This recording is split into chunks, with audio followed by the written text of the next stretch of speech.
구원이라고 하는 사람에게 있어서 가장 귀한 건 생명이지 않습니까? 맞으십니까? 생명보다 귀한 거 있으세요?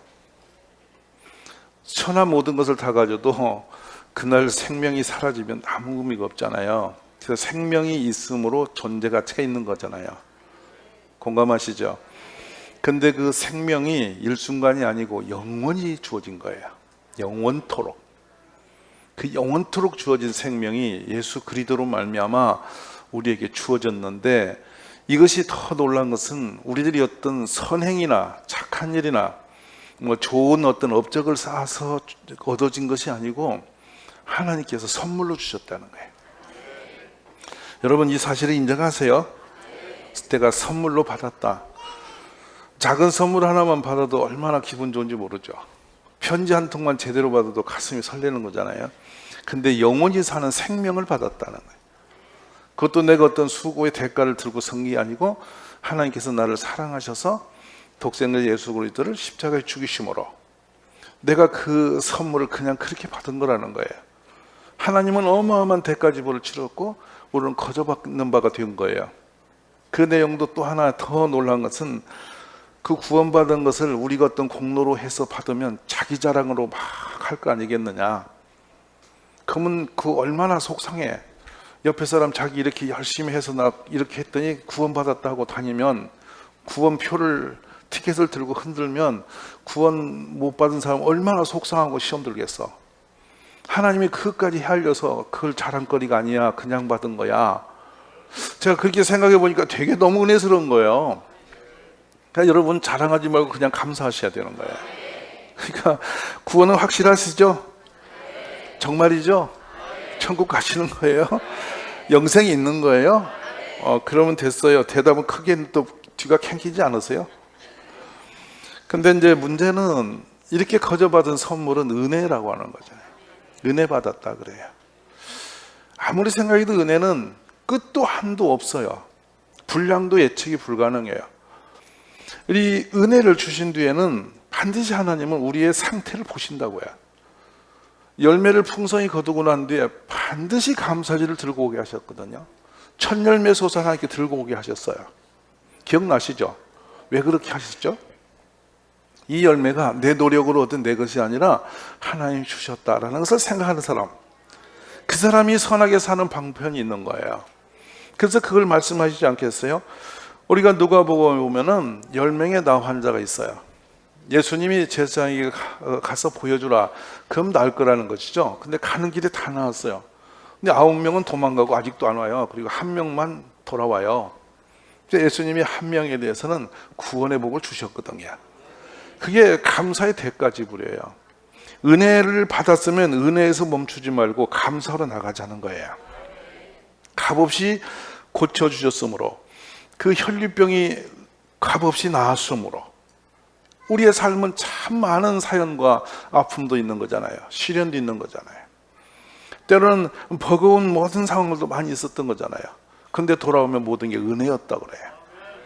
하나님은 우리에게 불의한 걸 주신 적이 없고요, 나쁜 결과로 우리를 끌어가지 않으시는 분이세요. 하나님은 항상 우리를 선한 곳을 인도하세요. 우리에게 항상 축복된 길을 서게 하세요.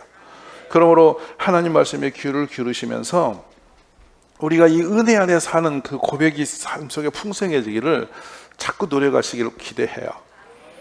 저는 성경에 은혜를 말하면 사도 바울의 고백이 가장 강하게 와요. 참 이 말씀은 여러분 잘 알고 계실 거예요. 나는 사도 중에 가장 작은 자였다. 나는 하나님의 교회를 박해하였으므로 사도라 칭함받기를 감당하지 못할 사람이다. 감히 이 직분 자체가 감당할 수 없는 은혜라는 거죠. 참 놀라운 고백입니다. 자, 그러나 내가 나된 것은 하나님의 은혜로 된 것이니 내게 주신 그의 은혜가 헛되지 아니하여 내가 모든 사도보다 더 많이 수고하였으나 내가 한 것이 아니요 오직 나와 함께 하신 하나님의 은혜다. 조목조목 굳이 이 말씀을 들고 설 필요도 없이 내가 지금 이 상태로 있는 자체가 하나님의 은혜로 되어진 거야. 아멘? 근데 사실은요, 바울이 이렇게 자신이 받은 직분 때문에 은혜라고 말하는 내용으로 들어가면 심각해요. 자랑스러운 게 하나도 없고요. 즐거운 게 하나도 없어요. 재미난 것도 하나도 없고요. 남에게 막 뽐내고 자랑해 사람들이 박수 쳐서 야 멋지다 이런 거 하나도 없어요. 예를 들어서 우리가 은혜 받았다면 여러분이 막 고급차에 아주 아름다운 궁궐 같은 집에서 막 아름답고 멋있고 즐겁고 재미난 거 다 가지고 누리고 있는 것을 성공적인 은혜라고 생각할 수 있어요. 사회적인 사람들은 보통 성공의 기준을 그런 쪽에 두고 살잖아요.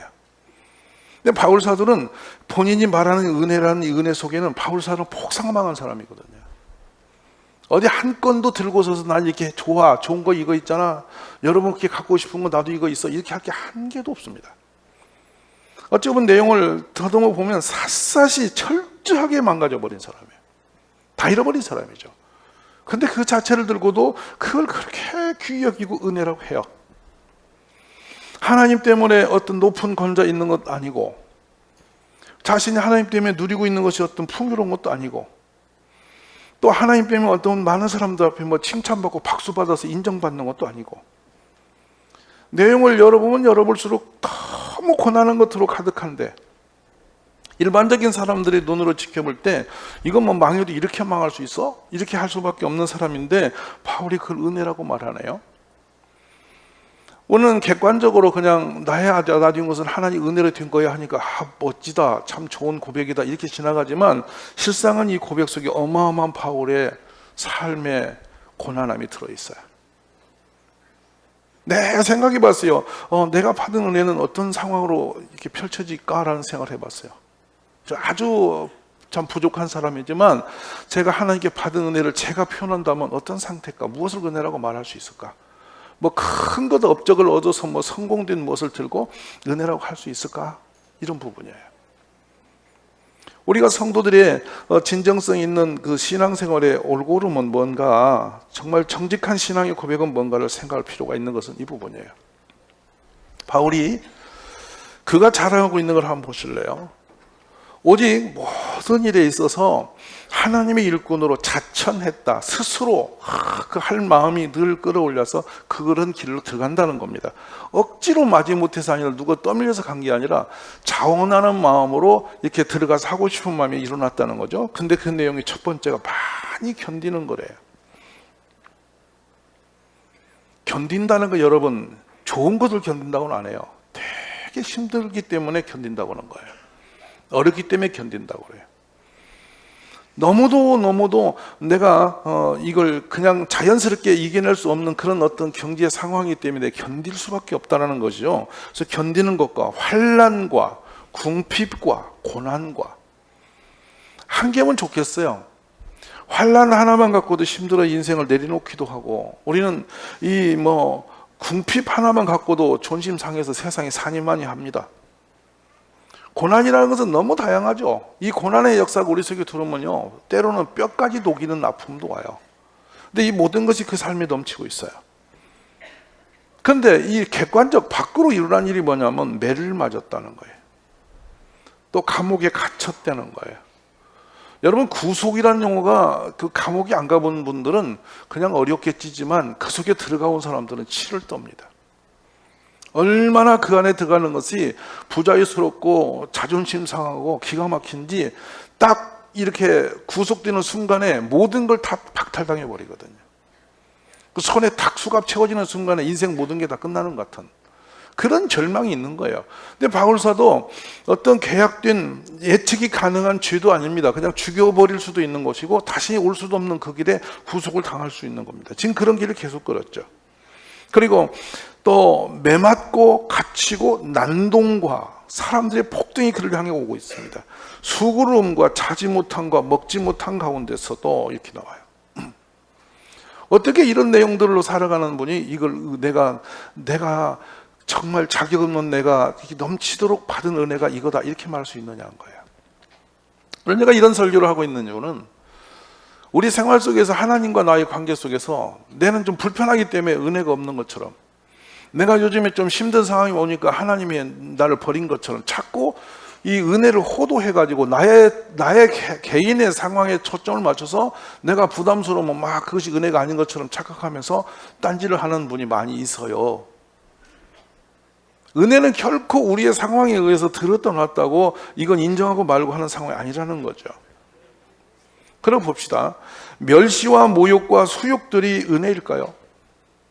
사람들에게 멸시당하고 모욕을 당하고 막 그 수치스러운 일이 막 자기 삶에 계속 일어나는 게 여러분 그게 받은 은혜라고 말할 수 있어요? 바울이 지금 그 장면을 이야기합니다. 그들이 그리도의 일꾼이냐 정신없는 말 하거니와 나는 더 그러하다. 내가 수고를 넘치도록 하고 옥에 갇히기도 더 많이 하고 매도 수없이 맞고 여러 번 죽을 뻔했으나 죽을 뻔했으니 유대인들에게 40에서 하나 감한매를 5번 맞고 3번 태당으로 맞고 1번 돌로 맞고 3번 파선하고 일주야를 깊은 바다에서 지냈다. 도대체 이 고난의 깊이와 상황이 얼마나 힘들고 어려운지를 우리는 예측할 수 없을 만큼 처참할 만큼 무너져 있는 상태잖아요. 근데 바울이 이 상태 때문에 나는 망했다, 나는 억울하다, 내가 너무 힘들어, 왜 내가 이런 꼴을 당해야 돼, 이런 식으로 걸고 가지 않았어요. 어디에도 한 곳도 그게 없어요. 왜 그러냐면 바울이 이렇게 모든 고난을 다 견뎌내고 이겨내고 감내하면서 그걸 은혜로 표현하는 것은 구원의 은혜가, 아멘이십니까? 그가 받은 구원의 은혜가 너무 크기 때문에, 너무 존귀함을 알기 때문에 까짓거 이 땅에서 감옥에 가는 거, 병든 거, 헐벗은 거, 굶주린 거, 매 맞는 거, 사람들에게 뭐 멸시받는 거, 까짓건 아무것도 상대성이 안 되는 것들이라는. 여러분, 이 사실이 사도 바울이 지금 헛것을 보고서 잘못 판단하고서 간 것이라면 우리는 오늘 이런 말씀을 들고 서는 게 잘못하면 여러분을 많이 속일 수 있는 허수가 될 수도 있어요. 근데 바울은 삼층천의 비밀을 하늘을 보고 온 분입니다. 아멘이십니까? 직접 성령 안에서 강한 하나님의 세계를 경험한 분이죠. 들어보니, 경험해보니, 자신이 가서 보니 세상의 것은 아무것도 아니다. 그토록 자랑스러워했던 자신의 학벌과 모든 지위도 다 쓰레기 같은 것들이다. 오직 주 예수 그리스도가 주신 복음, 이 복음의 존귀함과 가치를 철저하게 가슴에, 삶에 그냥 품고 있는 것이죠. 우리가 교회 다니면서 허접전한 일로 툭 하면 시험이 들고 툭 하면 낙심이 들고 이래저래 비틀거리는 이유가 뭔지 아세요? 구원의 그 은혜가 약해져 있기 때문이에요. 그 구원의 은혜가 약했다는 것은 예수님과 하나님과 나의 관계가 희미해지고 있다는 증거죠. 그리고 주체성이 하나님을 향해 있지 않고 내 쪽으로 기울어지면서 내가 뭔가 어려움이 되니까 전부 다 내 판단으로 기죽일러 가고 있는 거죠. 우리의 기독교의 온전한 올곧은 신앙은 모든 주권이 하나님께 있다는 거예요. 내가 판단하고 내가 뭐 아니고 기고 내가 거기다가 말을 걸고 나갈 그런 상황이 아닌 거예요. 하나님이 하신다는 거죠. 이 안에서 구원의 은혜가 얼마나 큰데, 얼마나 존귀한데 감히 까짓거 내가 좀 한 끼 굶는다고, 내가 먹을 게 없다고, 가난하다고, 멸시한다고 그런 게 문제되냐? 이 표현이죠. 오늘 이 바울 사도께서 경험하고 고백했던 이 복음이 우리가 누릴 수 있는 복음과 동등한 거예요. 다른 게 아니에요. 그분의 수고, 그분의 구원이고 그분의 구원이 나의 구원과 같은 거라고요. 우리 그 수준에 이르기를 기도하시기 바랍니다. 그래, 바울이 한 발 더 갑니다. 가지가지 위험들이 자신의 앞에 달려왔대요. 그냥 그것만 그쳤으면 아니고 위험이 온대. 위험이 뭐예요? 금방 생명의 위태함을 계속 느끼는 이 물리적 상황들이 계속 자신에게 덮쳐왔대요. 그것도 은혜래요. 근데 그럼 뭐라고 하냐면 여러 번 여행하면서 강의 위험, 강도의 위험, 동족의 위험, 이방인의 위험, 신의 위험, 광야의 위험, 바다의 위험, 거짓 형제 중에 위험을 당하고, 무슨 위험을 당해도 이렇게 많아요. 가지가지. 자연에 대한 재앙이에요. 또 사람들로 인해서 오는 역사들이 계속 자신의 생명의 위험을 느끼는 만큼 공격적으로 다가왔다는 거잖아요. 평생에 한 번만 위험을 당해도 안 잊혀지는 거예요. 근데 이게 덮치기로 계속 지금 향해 왔습니다. 근데 그런 가운데도 본인이 어떻게 자신이 자발적으로 어떻게 살아갔냐면 수고하며 애쓰고 여러 번 자지 못하고 줄이며 목마르고 여러 번 굶고 죽고 헐벗어더라. 여러분, 금식과 굶는 건 차이가 있어요. 금식은 내가 은혜 받기 위해서 이미 계획된 그 굶음이거든요. 그건 은혜의 방편이에요. 근데 먹을 게 없어서 굶어진다는 것은 참 처참합니다. 어떤 거 창고에 먹을 거 쌓아놓고 굶는 게 아니에요. 아예 생존의 기본이 안 돼서 그냥 굶는 이유에는 방편이 없이 그냥 그렇게 되어버린 상태를 표현하고 있는 거거든요. 어찌 보면 그토록 하나님이 복음에 충성되고 헌신된 종을 이렇게 예우하셨나 생각하면 야속하기 하염없죠. 언제 바울이 자신을 위해서 살아보려고 뭐 붙은 거 한 개나 있어요? 모조리 다 내어놓고 아무것도 없이 그냥 목숨까지 바쳐버렸는데 어떻게 하나님은 이 종을 이렇게 가혹하게 대접하시나 한 거예요. 종종 여러분 우리들이 교회나 이렇게 하나님의 복음을 위해서 어떤 헌신들을 할 때 있죠.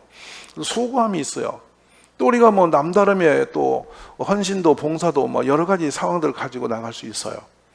근데 뒤끝이 어디로 가냐가 중요한 거예요. 어떤 섬김의 수준까지가 아니고 그 다음이 뭐냐가 중요한 거라고요, 여러분.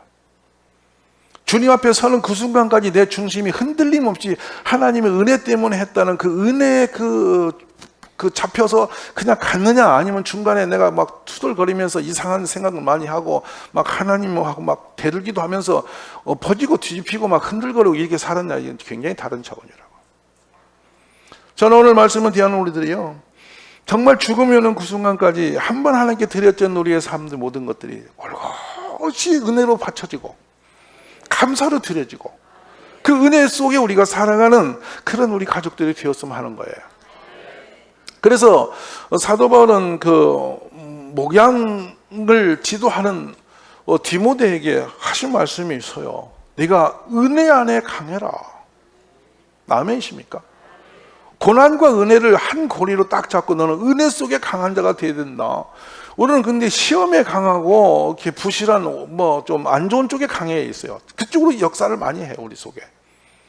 일체 우리는 하나님을 향한 은혜 안에 강한 우리 가족이 다 되어지기를 기도하시기 원합니다. 수고하고 스스로 노동을 해서 의식주를 해결하고 성격결에 누구의 도움도 없이 스스로 노동을 해서 생계를 해결하면서도 온갖 위험은 타당하고 겁에서 헐벗었고 굶주렸다는 거예요. 이 내용이 데살로니가 후서 3장 8절에 나오거죠. 누구에게서든지 음식을 값없이 먹지 않고 오직 수고하고 애써서 주야로 일한 것은 너희 아무에게도 폐를 끼치지 않으려고 한 것이다라는 거예요. 한 번 굶은 게 아니라는 거죠. 수시로 무시로 굶었다는 거예요. 그 복음 전하는 거 하나를 위해서 자기 인생이 드려지고 그걸 기뻐한 사람이죠. 그래서 이렇게 뭐죠? 내가 나된 것은 하나님의 은혜로 된 것이니 내게 주신 그의 은혜가 헛되지 아니하여 내가 모든 사도보다 더 많이 수고했으나 내가 한 것이 아니요 오직 나와 함께 하신 하나님의 은혜로다. 저는 이 은혜 찬양을 부를 때마다 가슴이 울렁거림이 있습니다, 우리가. 그러나 실제로 내 삶에 들어가서 조금 고통스럽게 들으면 자꾸만 흔들거리는 게 약함이 있습니다. 오늘 어려울수록 그 은혜를 붙드시고 시련이 올수록 그 복음 안에서 여러분이 그걸 이겨내는 지혜가 있기를 원해요. 은혜를 붙들면 절대 세상의 시련이 나를 흔들 수 없어요. 우리는 어마어마한 걸 가져야만 은혜인 줄 아는 겁니다. 뭔가 남들보다 더 도드라지고 막 뽐내고 막 자랑스러운 것 같은 걸 들고 서야만 야 이게 은혜야 라고 표현하고 그걸 간증하고 싶은 마음이 있는지 모르겠어요. 여러분, 소유적 은혜, 소유적 개념에서 어떤 상황적 개념에서 오는 은혜가 아니고요, 그냥 하나님과 나의 관계가 은혜라는 거예요. 내가 무엇이 간데 나 같은 걸 구원하셨는가? 내가 무엇인데 나를 하나님의 그 폐악한 세대 가운데 지명하여 택하여 부르셨나? 심지어 그 말씀 속에는 하나님이 더 깊이를 말씀하시죠. 네가 알기 전에 만세 처음부터 내가 너를 알았다고 하시니, 내가 이 땅에 태동되기도 전부터 하나님은 나라는 인생을 준비하시고 태어나게 하셨다는 말씀을 하시니 이 은혜를 어디다 표현합니까? 이 땅의 모든 사람은요, 상대성 거래적 관계에서 자신의 유익이 있으면 다 버리고 차단하고 외면하고 다 뒤비치는 게 세상이에요. 형제마저도 우리를 버릴 수 있어요. 그리고 심지어는 부모님도 자녀를 버릴 수 있어요. 근데 어미가 너를 버릴지라도 나 여호와는 너를 버리지 않는다. 하나님이 얼마나 우리를 사랑하시면 부모님이 버릴지라도 나는 너를 안 버린다고. 그 은혜로 우리를 붙들고 계신 분이 하나님이십니다, 여러분. 오늘 이 은혜의 고백들이 우리의 삶에서 조금도 좀 흔들리지 않기를 기도하십시오. 오늘 내 세상 거 다 잃어버려도 하나님이 한 분만 계시면 되는 겁니다. 그분만 인정하시면 되는 겁니다. 오늘 내가 뭐 사형장에서 내 목이 날아갈지라도요, 하나님의 구원의 은혜가 있으면 되는 거예요. 세상은 다 망했다고 그러죠. 그러나 다 망한 그 너머에 하나님의 은혜가 또 있는 거잖아요. 그러니 우리 성도의 삶이 얼마나 복된 삶이겠어요. 우리 그런 은혜의 길에 서기를 주의 이름으로 축원합니다. 우리 마음에 이걸 기억하세요. 은혜가 큰가 아니면 원망이 큰가? 내 속에 역사하는 영이 뭔가? 아니면 이것도 저것도 아니고 그냥 생각 없이 살아버리고 있는 것인가? 오늘 이 하루 여러분이 이 말씀 앞에 있는 것도 하나님의 은혜가 나를 붙들고 있음을 다시 한번 고백할 수 있기를 주의 이름으로 축원합니다. 주님이 종종 그 은혜를 잊지 않도록 하려고 이스라엘 백성에게 아주 막 이렇게 주입하듯이 하는 말씀이, 공통적인 말씀이 여러 곳에 나오는데요. 출애굽 20장에 나는 너를 애굽 땅 종되었던 집에서 인도하여낸 너 하나님 여호와니라. 신명기 5장 6절에서 나는 너를 애굽 땅 종되었던 집에서 인도하여낸 내 하나님 여호와니라. 동등한 언어를, 똑같은 언어를 모세를 통해서 계속 우리에게 주입하고 계세요. 기억하래요. 너는 종이었다는 거예요. 길이 없었다는 거예요. 종은 길이 없는 거예요. 근데 거기서 건져낸 것이 누군지 아냐? 나 여호와다고. 우리를 길이 없는 인생 속에서 건져내신 분이 누구시라고요? 하나님이시라고요. 이것이 은혜지 않느냐고요. 또 소와 양이 번성하며 은금이 증식되면 내 소유가 다 풍성하게 될 때의 문제입니다. 내 마음이 교만하여 너 하나님 여호와를 잊어버릴까 염려하노라. 여호와는 너를 애굽 땅 종되었던 집에서 이끌어내시고 너를 인도하여 광대하고 위험한 광야, 또 불변과 정갈이 있고 물이 없는 건조한 땅을 지나게 하셨으며, 또 너를 위하여 단단한 반석에서 물을 내셨으며, 또 내 조상들도 알지 못하는 만나를 광야에서 내게 먹이셨나니 이는 다 너를 다 주시며 너를 시험하사 마침내 내게 복을 주리 하심이었느니라. 그러나 내가 마음에 이르기를 내 능력과 내 손으로, 내 손의 힘으로 내가 이 재물을 얻었다 말할 것이라. 내 하나님 여호와를 기억하라. 그가 내게 재물 얻을 능력을 주셨습니다. 아멘이십니까? 우리가 오늘 소유한 모든 것 주님이 주신 은혜입니다. 그래서 역대상의 다윗은 부와 귀가 주께로 말미암고 또 주는 만물의 주제가 되사 손에 권세와 능력이 있사오니 모든 사람을 크게 하심과 강하게 하심이 주의 손에 있나이다. 다 주의 손에서 왔사오니 다 주의 것이나이다. 오늘 우리들이 어떤 정황이 있을지 하나님은 아십니다. 우리가 얼마나 약한 존재인지 주님이 아십니다. 우리가 얼마나 모자란 사람인지 주님은 아십니다. 세상 사람들은 우리의 약함을 놓으면 그것을 빌며 삼아서 우리를 억제합니다. 그런데 주님 우리의 약함을 은혜로 바꾸신 분이십니다. 우리가 아직 연약할 때의 기약대로 그리스도께서 경건하지 않은 자를 위하여 죽으셨다. 의인을 위하여 죽는 자가 쉽지 않고 선인을 위하여 용감히 죽는 자가 혹이거니와 우리가 아직 죄인 되었을 때에 그리스도께서 우리를 위하여 죽으심으로 하나님께서 우리에 대한 자기의 사랑을 확증하셨느니라.